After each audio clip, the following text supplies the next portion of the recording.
Há uma grande confusão sobre o que acontece após a morte. Alguns acreditam que após a morte, todos dormem até o julgamento final, momento em que são enviados para o céu ou para o inferno. Outros acreditam que quando as pessoas morrem, são julgadas instantaneamente e enviadas para seus destinos eternos.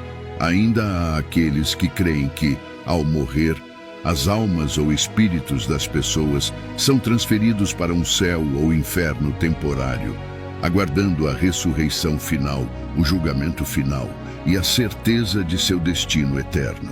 Então, o que a Bíblia diz sobre o que acontece após a morte? Primeiramente, a Bíblia nos diz que, após a morte, as almas ou espíritos dos crentes são levados para o céu, porque seus pecados foram perdoados ao aceitar Cristo como Salvador. João 3, versos 16 ao 18. Pois Deus amou o mundo de tal maneira que deu seu Filho unigênito, para que todo aquele que nele crê não pereça, mas tenha a vida eterna. Porque Deus não enviou o seu Filho ao mundo para condenar o mundo, mas para que o mundo fosse salvo por ele. Aquele que crê nele não é condenado, mas aquele que não crê já está condenado, por não crer no nome do unigênito Filho de Deus. João 3, verso 36. No entanto, em 1 Coríntios 15, versos dos 50 ao 54 e 1 Tessalonicenses 4, versos 13 ao 17, os crentes são descritos como sendo ressuscitados e recebendo corpos glorificados. Quem crê no Filho tem a vida eterna. Quem, porém, rejeita o Filho não verá a vida, mas sobre ele permanece a ira de Deus. João 3, verso 36. Para os crentes, a morte significa estar longe do corpo e em casa com o Senhor. 2 Coríntios 5, versos do 6 ao 8. Assim, estamos sempre cheios de confiança e sabemos que enquanto estamos no corpo, estamos longe do Senhor, pois vivemos por fé e não pelo que vemos. Temos, pois, confiança e preferimos estar ausentes do corpo e habitar com o Senhor. Filipenses 1, verso 23. No entanto, em 1 Coríntios 15, versos 50 ao 54 e 1 Tessalonicenses 4, versos 13 ao 17, os crentes são descritos como sendo ressuscitados e recebendo corpos glorificados. 1 Coríntios 15, versos dos 50 ao 54, lemos: Agora eu digo isto, irmãos, que carne e sangue não podem herdar nem fazer parte do reino de Deus. Nem o mortal perecível herda o imortal imperecível. Ouçam com muita atenção. Eu lhes digo um mistério, uma verdade secreta decretada por Deus e anteriormente oculta, mas agora revelada. Nem todos dormiremos na morte, mas todos seremos completamente transformados, maravilhosamente transformados num momento, no piscar de olhos, ao som da última chamada da trombeta. Pois a trombeta soará, e os mortos que creram em Cristo serão ressuscitados imperecíveis, e nós seremos completamente transformados, maravilhosamente transformados. Pois esta parte perecível de nós deve vestir a natureza imperecível, e esta parte mortal de nós, capaz de morrer, deve vestir a imortalidade, que é liberdade da morte. E quando este perecível vestir o imperecível, e este mortal vestir a imortalidade, então a Escritura será cumprida que diz: a morte é engolida na vitória, vencida para sempre. 1 Tessalonicenses 4, versos 13 ao 17, lemos: Agora, irmãos, não queremos que vocês fiquem desinformados acerca daqueles que estão dormindo na morte, para que não fiquem tristes como os outros que não têm esperança além desta vida presente. Pois, se cremos que Jesus morreu e ressuscitou, como de fato aconteceu, assim também Deus, da mesma maneira, mediante a ressurreição, trará consigo aqueles que dormem em Jesus. Pois dizemos isso a vocês pela própria palavra do Senhor.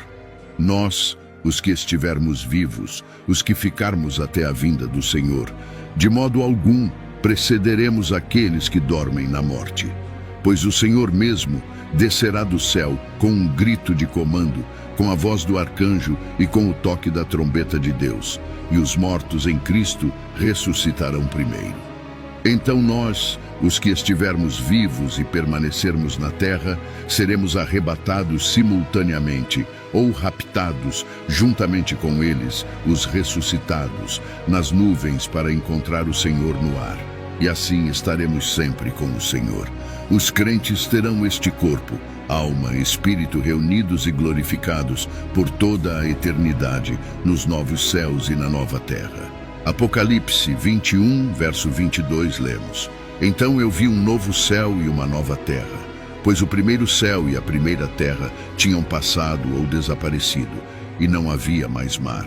E eu vi a santa cidade, Nova Jerusalém, descendo do céu da parte de Deus, adornada como uma noiva preparada para o seu esposo. E ouvi uma voz alta do trono dizendo: Eis que o tabernáculo de Deus está entre os homens, e ele habitará com eles, e eles serão o seu povo, e Deus mesmo estará com eles, como o seu Deus. Ele enxugará toda lágrima de seus olhos, e não haverá mais morte. Não haverá mais tristeza, angústia, choro ou dor, porque a antiga ordem de coisas passou. E aquele que está assentado no trono disse: Eis que faço novas todas as coisas. Também disse: Escreva, porque estas palavras são fiéis e verdadeiras, são precisas, incorruptíveis e confiáveis. E ele me disse: Está feito. Eu sou o Alfa e o Ômega, o princípio e o fim. Ao que tem sede darei de graça da fonte da água da vida. Aquele que vencer o mundo, permanecendo fiel a Cristo Jesus como Senhor e Salvador, herdará essas coisas, e eu serei o seu Deus, e ele será meu filho. Mas quanto aos covardes, incrédulos, abomináveis, que são destituídos de caráter e integridade pessoal, e praticam ou toleram a imoralidade, e assassinos, e feiticeiros com drogas intoxicantes e idólatras, e ocultistas que praticam e ensinam falsas religiões, e todos os mentirosos que conscientemente enganam e distorcem a verdade, a parte deles será no lago que arde com fogo e enxofre, que é a segunda morte. Então, um dos 7 anjos que tinham as 7 taças cheias das 7 últimas pragas veio e falou comigo, dizendo: Vem, eu te mostrarei a noiva, a esposa do Cordeiro. E ele me levou em espírito a uma montanha vasta e elevada, e mostrou-me a santa e santificada cidade de Jerusalém, descendo do céu de Deus, tendo a glória de Deus preenchida com sua luz radiante. O brilho dela se assemelhava a uma joia rara e muito preciosa, como jaspe, reluzindo e claro como cristal. Ela tinha um muro maciço e alto, com 12 grandes portas, e nas portas estavam posicionados 12 anjos. Sobre as portas estavam escritos os nomes das 12 tribos dos filhos de Israel. Do lado leste havia 3 portas, no norte 3 portas, no sul 3 portas, e no oeste 3 portas. E o muro da cidade tinha 12 pedras fundamentais, e nelas estavam gravados os 12 nomes dos 12 apóstolos do Cordeiro, Cristo. Aquele que falava comigo tinha uma vara de medição de ouro para medir a cidade, suas portas e seu muro. A cidade é projetada como um quadrado, seu comprimento sendo o mesmo que sua largura, e ele mediu a cidade com sua vara, 12.000 estádios, cerca de 2.100 quilômetros. Seu comprimento, largura e altura são iguais. Ele também mediu seu muro, 144 côvados, cerca de 65 metros, de acordo com as medidas humanas, que também são medidas angelicais.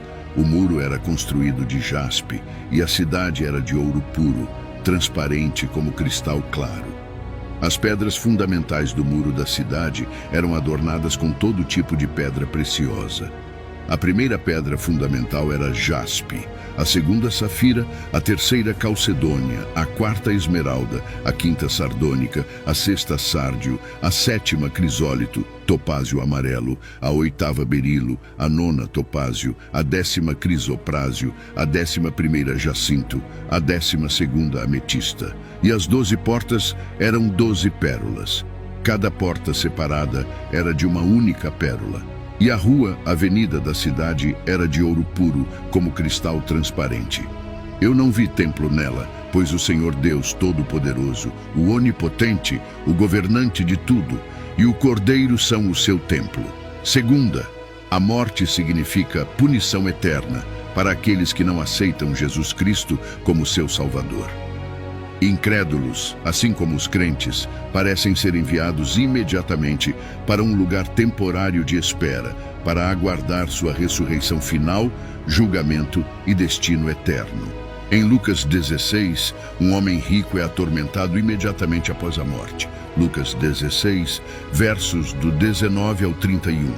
Mas Abraão respondeu: Filho, lembre-se de que, durante a sua vida, você recebeu coisas boas, enquanto Lázaro recebeu coisas más.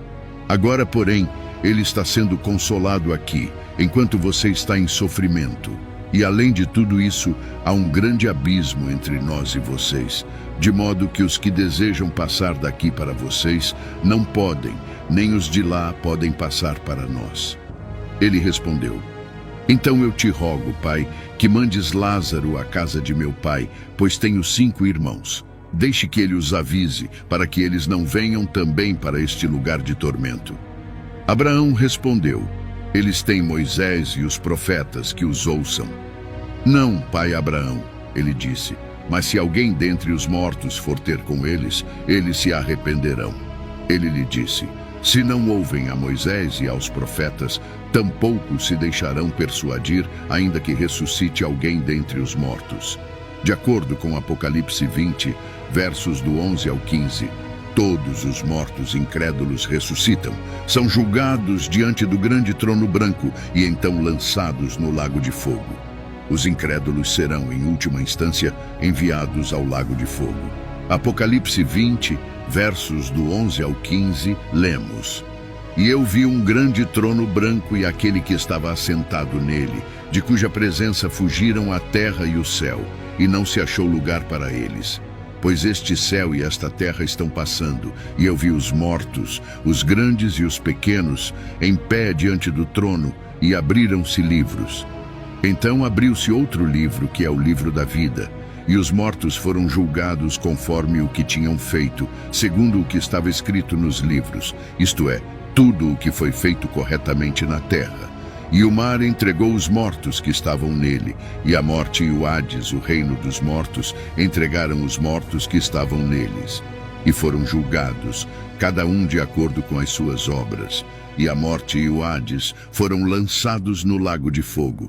Esta é a segunda morte, o lago de fogo, a separação eterna de Deus. E se alguém não teve o nome encontrado escrito no livro da vida, foi lançado no lago de fogo. Esses são os destinos eternos finais de todas as pessoas, baseados inteiramente em se confiaram ou não em Jesus Cristo sozinho para a salvação. Mateus 25, verso 46, lemos: Então, essas pessoas incrédulas irão para o castigo eterno e sem fim, mas aqueles que são justos e estão em posição correta diante de Deus irão por sua notável graça para a vida eterna e sem fim. João 3, verso 36. Aquele que crê e confia no Filho e o aceita como Salvador tem a vida eterna, ou seja, já a possui. Mas aquele que não crê no Filho e escolhe rejeitá-lo, desobedecendo e negando-o como Salvador, não verá a vida eterna, mas sim a ira de Deus permanece sobre ele continuamente. Ao contemplarmos as palavras sagradas que nos conduzem por caminhos espirituais, somos lembrados da promessa de um novo céu e uma nova terra, onde a justiça divina reinará e a presença do Senhor será a luz eterna. Que possamos refletir sobre as escolhas que moldam nosso destino eterno, reconhecendo a graça divina como o caminho para a vida eterna. Diante do grande trono branco, somos confrontados com a realidade do julgamento final, mas também com a esperança da salvação pela fé em Jesus Cristo. Que o entendimento destas verdades inspire em nós uma busca constante pela comunhão com Deus, guiados pelo amor e pela fidelidade. assim que nossos corações encontrem a paz que excede todo o entendimento, sabendo que ao confiar em Cristo, somos inscritos no livro da vida. Hoje, se você deseja se reconciliar com nosso Salvador Jesus Cristo, por ter se afastado dos caminhos ou quer iniciar uma nova jornada rumo à salvação eterna, comente aqui embaixo: eu te aceito, Senhor Jesus, como meu único e suficiente Senhor e Salvador da minha vida. Até a próxima!